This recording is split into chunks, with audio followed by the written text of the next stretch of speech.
오늘 읽으실 말씀은 베드로전서 5장 8절에서 14절까지 말씀입니다. 베드로전서 5장 8절에서 14절까지 말씀입니다.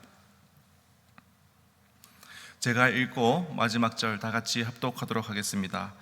근신하라 깨어라 너희 대적 마귀가 우는 사자같이 두루 삼키며 삼킬 자를 찾나니 너희는 믿음을 굳건하게 하여 그를 대적하라. 이는 세상에 있는 너희 형제들도 동일한 고난을 당하는 줄 알미라. 모든 은혜의 하나님 곧 그리스도 안에서 너희를 부르사 자기의 영원한 영광에 들어가게 하시니가 잠깐 고난을 당한 너희를 친히 온전하게 하시며 굳건하게 하시며 강하게 하시며 털을 견고하게 하시리라.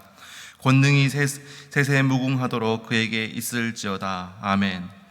내가 신실한 형제로 아는 실루아노로 말미암아 너희에게 간단히 써서 권하고 이것이 하나님의 참된 은혜임을 증언하노니 너희는 이 은혜에 굳게 서라.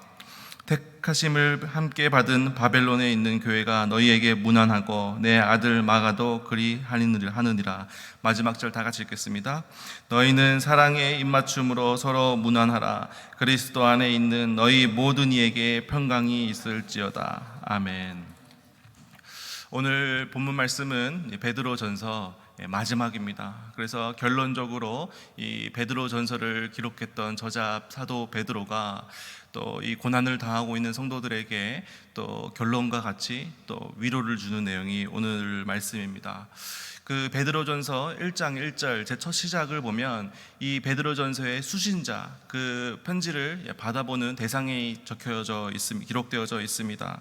그래서 수신자들을 예루살렘에서 추방되어 소아시아 전역에 걸쳐 흩어진 유대 그리스도인들과 도처의 모든 신자들, 본도, 갈라디아, 갑바도기아, 아시아와 비누니아에 흩어진 나그네, 이렇게 수신자를 기록되어져 있습니다. 그러니까 이 베드로전서는 그 고난을 당하며 흩어져서 또 나그네와 같이 정처 없이 떠돌아다니며 사는 그 믿음을 지키는 고난을 당하는 성도들에게 쓰여진 사도 베드로의 편지라고 할 수가 있습니다. 사도 베드로가 이들을 향하여 강력하게 권면하고 경계하고 경계시키고 경고하는데 이것이 분노나 이것이 질타가 아니라 사랑하는 마음으로, 안타까운 마음으로, 그 양떼를 향한 그 목자의 마음으로 이 성도들에게 권면을 했다라는 것입니다. 그래서 오늘 본문 말씀을 통해서 이 고난 속에서 우리가 어떤 마음가짐과 어떤 태도로 살아가야 하는지 나와 있습니다. 사도 베드로는 첫 번째 우리에게 깨어있고 준비하라고 권면하고 있습니다. 깨어있고 준비하라. 우리가 삶을 살면서 이 잠재된 위험이 있다면 우리는 어떻게 합니까? 우리가 그 위험을 헤쳐나가기 위해서, 극복하기 위해서 용기를 내고 또 이 방어 체계를 구축하고 또 반응을 구상하고 준비하면서 살아갑니다. 신앙생활도 마찬가지라는 것입니다. 이 고난을 당하고 있는 이 성도님들, 그 당시 성도님들을 보면 사면으로 포위된 이 초대교회, 또 외적으로 또 내적으로 위협에 직면해 있고 또 이 그리스도를 믿는 자들이 쉽게 패배해서 돌아설 수 있는 상황 가운데, 그리고 이 이방 사회에서 특정 소수 그룹으로 힘겹게 살아가고 있었던 그들의 주변 문화에 쉽게 굴복할 수 있었던, 그리고 신앙을 쉽게 포기할 수 있었던 그런 성도들이었습니다. 우리 역시도 이렇게 어려운 상황 가운데 신앙생활을 하고 있는 모습을 바라봅니다. 이 악한 문화들이 또 악한 세대들이 또 우리를 넘어뜨리고 또 우리를 쓰러뜨리기 위해서 수많은 유혹 가운데 우리가 살아가고 있습니다. 그래서 이 장구한 세월에 걸쳐서 전해진 이 복음의 메시지가 또한 우리에게 주는, 사도 베드로가 우리에게 권면하는 메시지다라는 것입니다. 그래서 이 사도 베드로는 조심하라, 주의하라, 경계하라, 또 준비하라 라고 오늘날 우리에게 권면하고 있습니다. 그 이유는 오늘 본문 8절입니다. 제가 읽겠습니다. 근신하라 깨어라 너희 대적 마귀가 우는 사자같이 두루 삼키며 삼킬 자를 찾나니. 우리의 대적 마귀가 우는 사자와 같이 두루다니며 삼킬 자를 찾기 때문에 우리는 깨어 있어라, 우리는 근신하라라고 사도 베드로는 권면하고 있습니다. 잠에서 깨어 있는 상태뿐만이 아니라 영적으로도 경각심을 가지고 우리가 깨어 있어야 한다라는 것입니다. 그리스도인들이 염려를 다 아시는 하나님께 모든 것을 내어 맡기는 동시에 우리는 근신하고 깨어 있어야 한다라는 것입니다. 여기서 깨어 있어라는 표현은 바로 이 주목, 이런 표현과 같습니다. 이 선생님이 이 학생들에게 주목 이렇게 얘기를 하잖아요. 어떨 때 주목을 합니까? 학생들이 잘 조용히 잘 따르고 있을 때 주목이라고 표현하지 않죠. 학생들이 떠들고 상황이 너무 복잡할 때 선생님이 경계심을 가지고 주목 이렇게 표현을 합니다. 오늘도 마찬가지입니다. 사도 베드로가 우리에게 깨어 있으라라고 주목이라고 얘기를 하는 겁니다. 이 사도 베드로가 오늘 본문뿐만이 아니라 이와 관련해서 전장인 4장 7절에서도 동일한 경고를 한 바 있습니다. 만물의 마지막이 가까이 왔으니 그러므로 너희는 정신을 차리고 근신하여 기도하라. 이렇게 사도 바울은 반복해서 우리에게 권면하고 있습니다. 마치 이 전쟁 가운데 이 부대는 어떻게 해야 됩니까? 야간이라고 밤이라고 그냥 모두 다 자버린다면 큰 위기에 닥칠 수 있겠죠. 그래서 잠을 깨어서 교대로 근무를 서는 것 같이 우리도 항상 깨어서 이 대적 마귀를 경계해야 된다라는 것입니다. 그래서 이 사도 베드로는 이 사탄을 우는 사자와 같이 두루 삼키며 삼킬 자로 이렇게 비유를 해서 이야기하고 있습니다. 이 사자는 어떤 동물입니까? 이 사자는 그 사냥감을 사냥할 때에 또 병들거나 어리거나 혹은 낙오한 공격 동물들을 주로 타겟으로 공격을 합니다. 또 홀로 있거나 같이 무리에 있지 않고 홀로 있거나 또 경계심을 풀어버린 그런 희생물들을 선택한다라는 것입니다.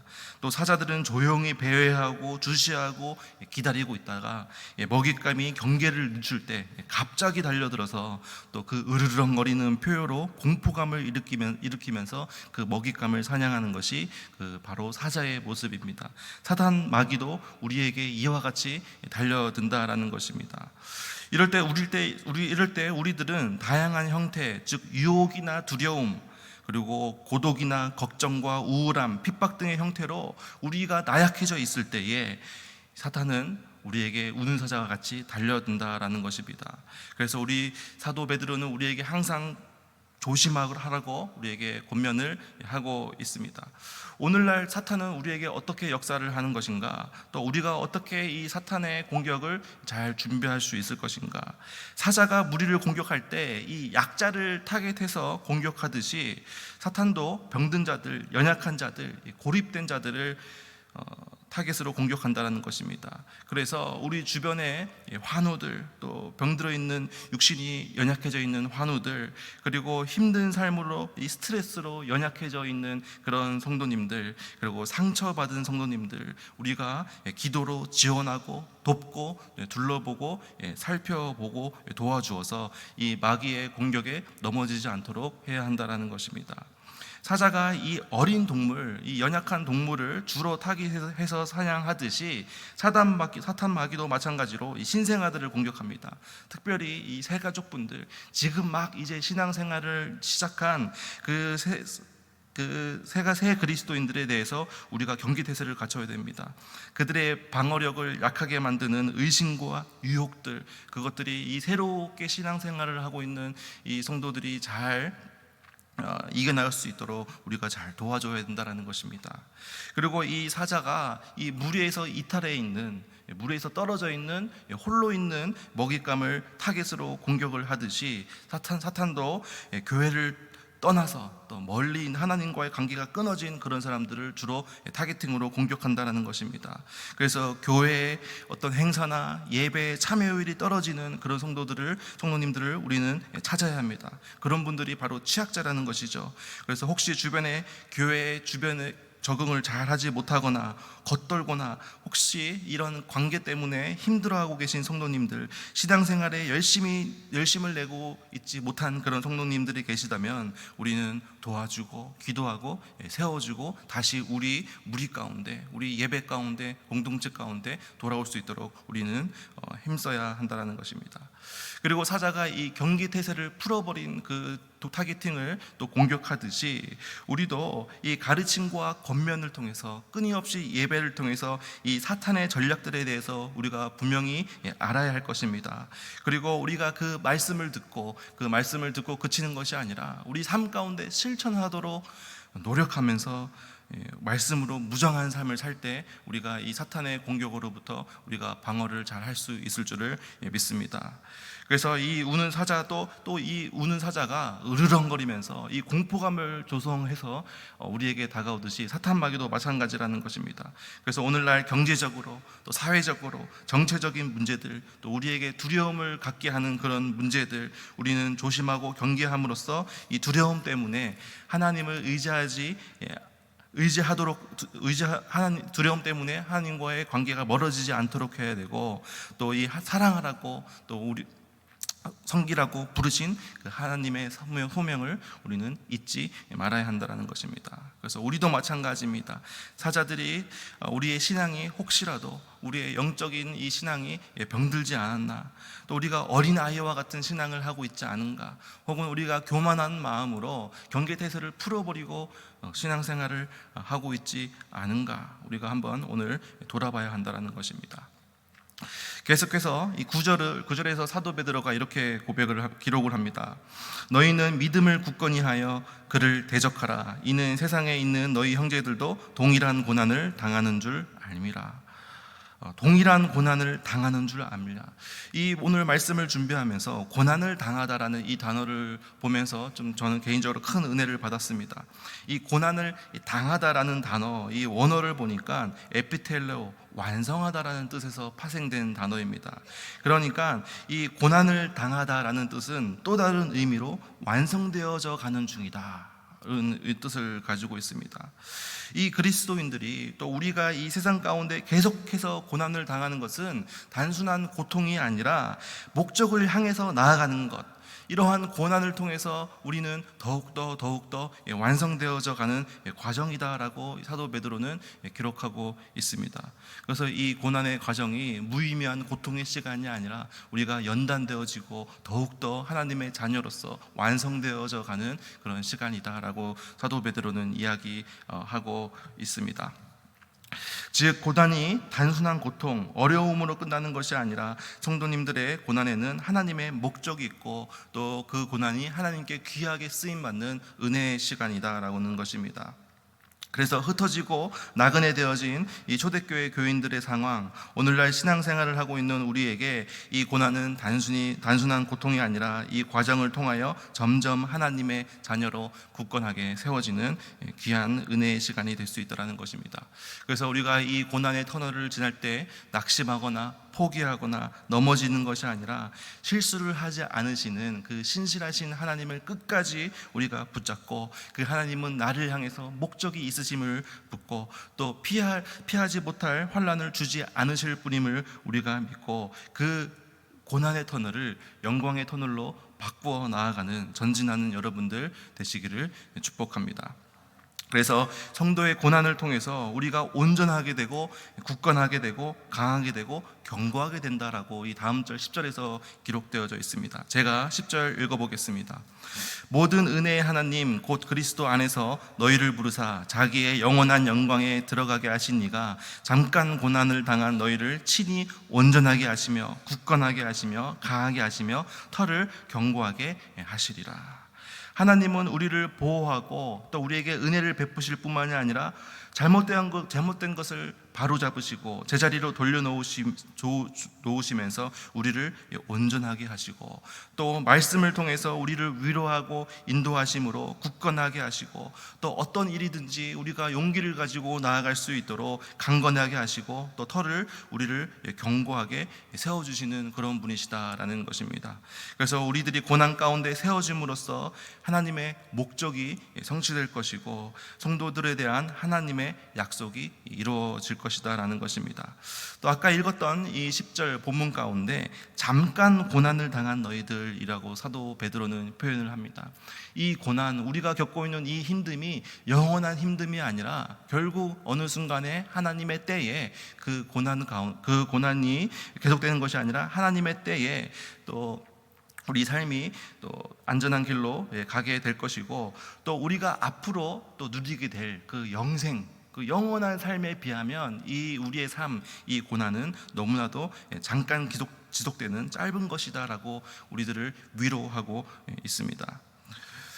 하나님은 은혜 하나님이십니다. 하나님은 성도들이 직면하는 모든 상황 가운데 충분한 은혜를 공급하는 분이십니다. 그래서 성도들의 우리들의 고난이 단지 잠깐일 뿐이며 그리스도 안에 있는 하나님의 영광은 영원히 지속될 것이다라고 이야기하고 있습니다.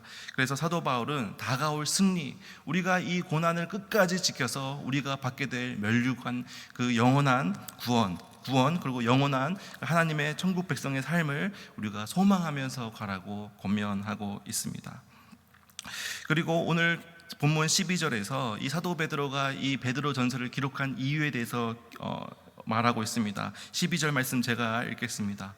내가 신실한 형제로 아는 실루아노로 말미암아 너희에게 간단히 써서 권하고 이것이 하나님의 참된 은혜임을 증언하노니 너희는 이 은혜에 굳게 서라. 사도 베드로가 어떻게 고백을 하냐면 이 고난, 정말 흩어지고 나그네로 사는 삶, 이 성도의 고난이 하나님의 참된 은혜이다.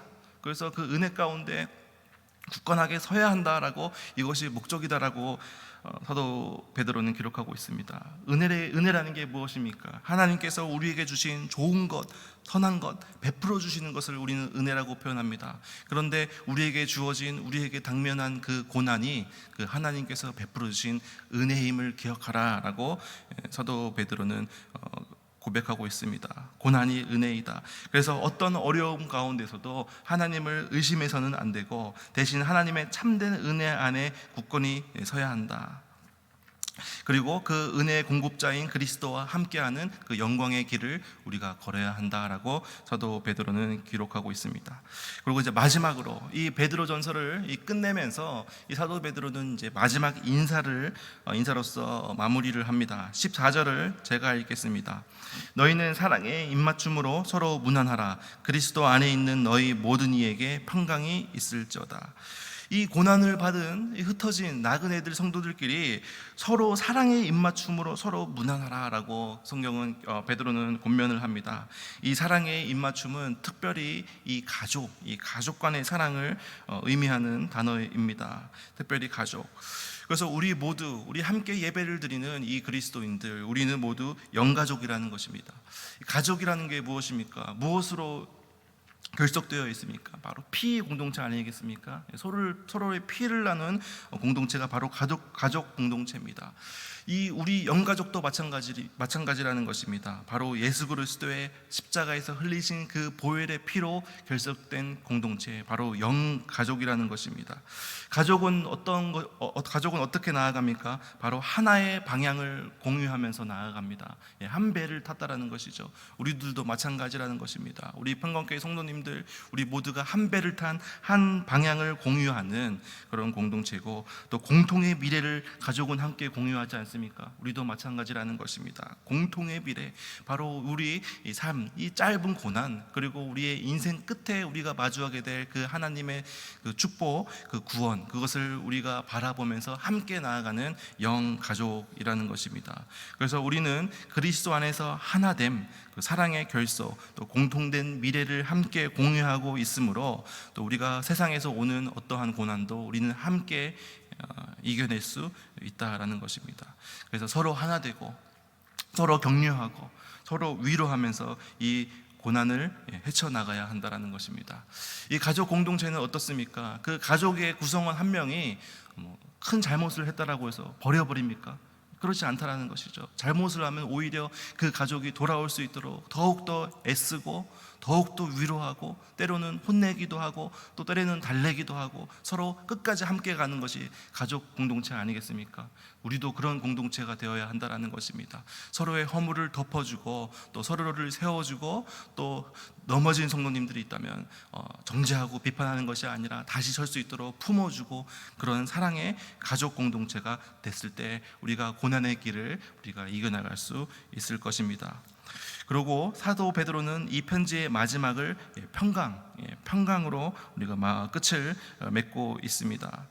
우리 정말 이 고난을 가운데 살아가고 있는 우리들, 또 고난 가운데 살아가고 있는 이 성도님들에게 꼭 필요했던 것이 바로 이 평강이었습니다. 그런데 이 평강은 세상에서 주는 평강이 아니라 바로 하나님께서 주시는 그 평강일 줄을 믿습니다.